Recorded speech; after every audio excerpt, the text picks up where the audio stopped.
ขับขึ้นในเขาตอนพี่น้องเขาเนาะที่กันเนที่ที่กาถึงที่อักราเขาขับมาถึงที่นเวงอักราเขามาถึงที่ตารถไฟอันห้องที่ว่าเป็นอักราโฟสแล้วก็ที่ชิมอักราโฟสเนี่ยจะมีลานกีฬาเป็นอะไรพี่น้องเขาทางนี้เป็นอะไรกันครับ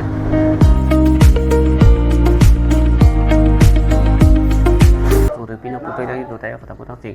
ยิ่งจุ่มเขาตอนมาถึงเรื่องเขาเนี่ยเขาย่ำเร็วอันพี่น้องเขาแล้วเนี่ยเขาขายังเขาขาปนมา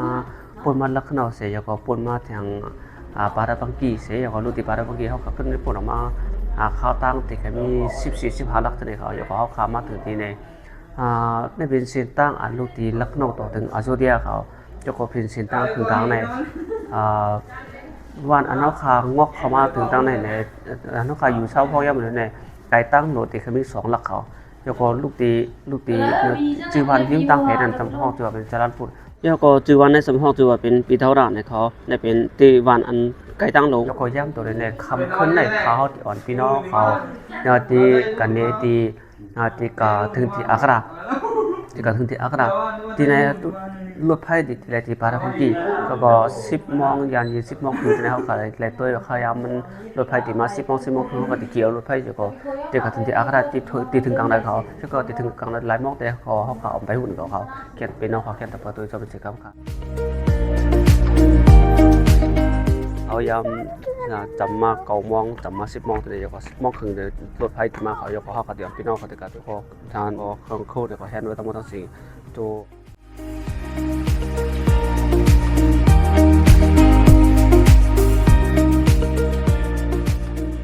ย่ำเลยเขาขาดที่ขึ้นไปสืบเขาตั้งติดการตั้งอักราเขาย่ำตัวนี้เขาขาดที่เขียวตุ๊เส้นนี้ติดการที่สืบเขาตั้งไก่เขาแล้วก็10 โมงคือตัวนี้แล้วก็ต้นรถไฟที่มาแล้วเขาขาดที่ขีดต้นรถของเขา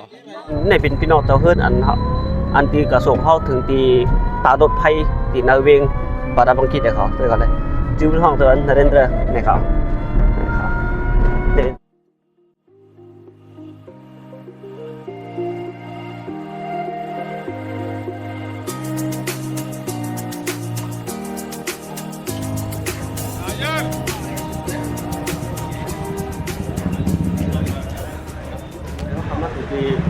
railway station पार होगी नहीं हवाई अड्डा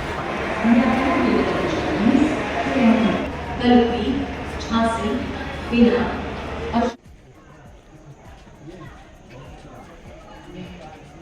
พวกย่ำไปแล้วเขาทุกที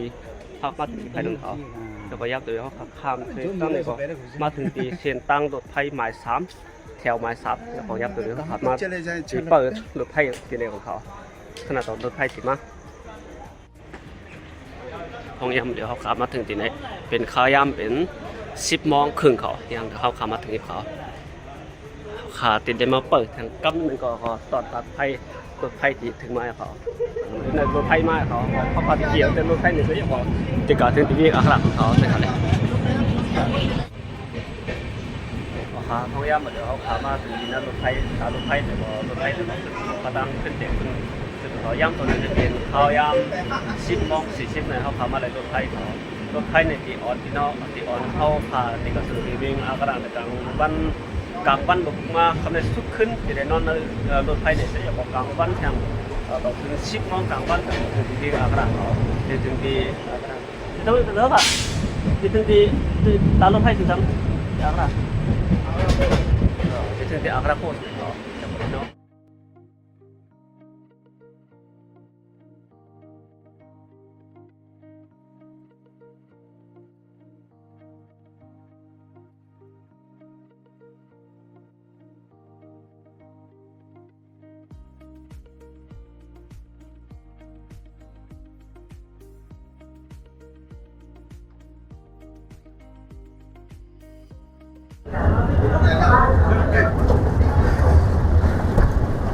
ห้องย่ำมาเหลียวเขาขับมาถึงที่นเวงอักราเขามาถึงที่ตารถไฟอันห้องที่ว่าเป็นอักราโฟสแล้วก็ที่ชิมอักราโฟสเนี่ยจะมีลานกีฬาเป็นอะไรพี่น้องเขาทางนี้เป็นอะไรแต่อะไรทางนี้เป็นอะไรในเป็นลานกีฬาเขาในเป็นลานกีฬาหัวเป็นหอคำปานอันเฮ็ดกับตาสเฮ็ดเขาเดี๋ยวพยายามตัวเขาขับมาถึงที่ไหนอยู่ทางกั้นในเขาที่อ่อนพี่น้องเขาติดกันเนตึง ที่จ้องเจ้าเสียอันผิดปังอันพ้องมาเฮาก็อันจุ่มออกเข้าตั้งเขาที่ตอนตาได้กะที่นำเขาดินแม่ต้นเขาก็พุสจื้อจ้องในห้องตัวปานนี้ว่าแล้วพุสติเขาเขาเดี๋ยวพี่น้องเขาที่กันเน็ตในจ้องนึงเขาเนี่ยหมดแล้วเขาขาดที่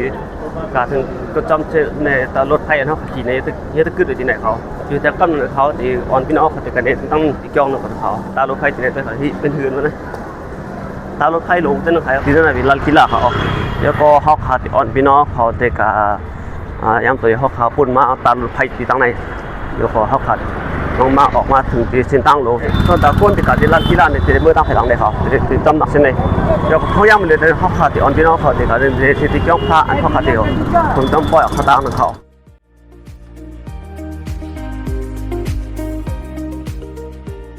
เขาพยายามเลยที่เขาที่ออนพี่น้องเขามาเนี่ยจ้องที่นั่นจ้องอาจจะโพธิพิหารในสินาสีภาษีพอถึง6 โมง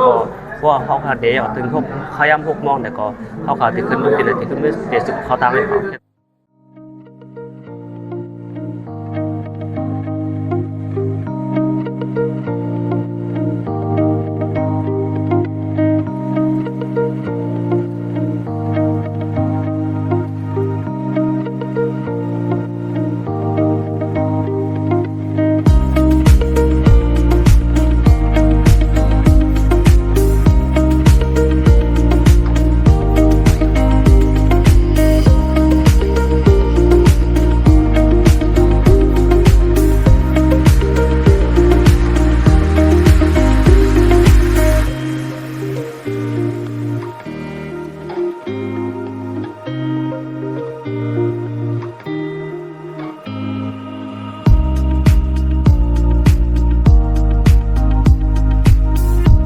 พยายามเลยแต่พี่น้องเขาติดหันวิดีโอขาดเขาเนี่ยสินาสีภายนั่นสิย้ำตัวเดียวเขาข่าวอันพี่น้องเขาเนี่ยตัวเดียวพี่น้องเขาติดหันนี่เป็นจ้องในเขาจ้องอัตตโพธิวิหารเนี่ยตีจ้องอันเจ้าเสียอันนั้นอันผิดเข้ามาค่ะกับโฮมจำที่นั่นอันจุ่มออกเข้าตั้งค่ะเนี่ยก็ย้ำตัวนี้เนี่ยแต่เป็น11 โมงก็อันตั้งสุดแต่เขาขาดติดกับซุ้มเขาที่นั่นบอกได้ก่อนเขานะเกี่ยนตัวเมื่อเรียนเป็นพยายามตกมาเขาย้ำ11 โมงเขาขาดติดกับซุ้มเขาก่อน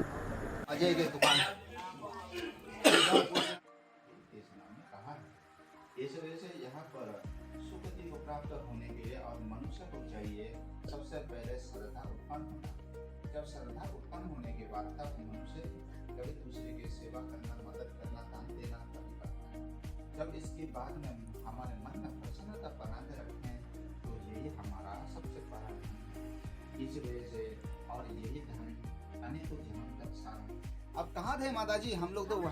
नीचे क्या कर रहे थे हम लोग ऊपर में नशा भी कर लिया कुछ अच्छा कुछ किया, बहुत बढ़िया किया। जो आपको मन भाए वो रोटी हम तो चावल खाएंगे अहं वन्दे शरणं सह पंचशीलं धम्मं याचामि अनुग्रहं कृत्वा शीलं देशमेवन्ते समासंबुद्धस्स พยายามเลยสำคัญย่ำตัวเลยเนี่ยเป็นข้าวย่ำ6 โมงอย่ายิน6 โมงจำมาอีกแล้วก็พอ6 โมงเนี่ยขึ้นสเตจออกเข้าตามให้เขาये देख सकते हैं ये है नबी यात्रा करने वाले आने वाले सभी लोगพยายามเลยอันพี่น้องเขาแล้วเนี่ยเป็นก้นอันติมาอันที่สิเข้าตั้งจำเขาขาอัน